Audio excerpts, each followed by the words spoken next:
Next chairman হইব কে? এখন আমি কি হইছে? খুশি হইছি। হ্যাঁ, খুশি হইছি। রিনা, দেখছো আমার জনপ্রিয়তা? দেখছো এখানে সবাই আমার ভালোবাসে, আর আমি শুধু তোমার ভালোবাসতাম, ভালোবাসি। সবাই বুঝলে, সত্যি বুঝলে না।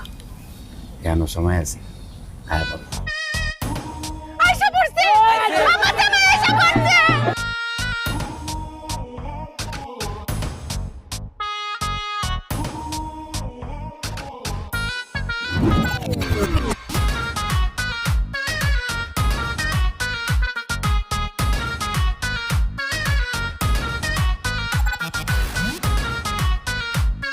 রিনা, কেমন আছো তুমি?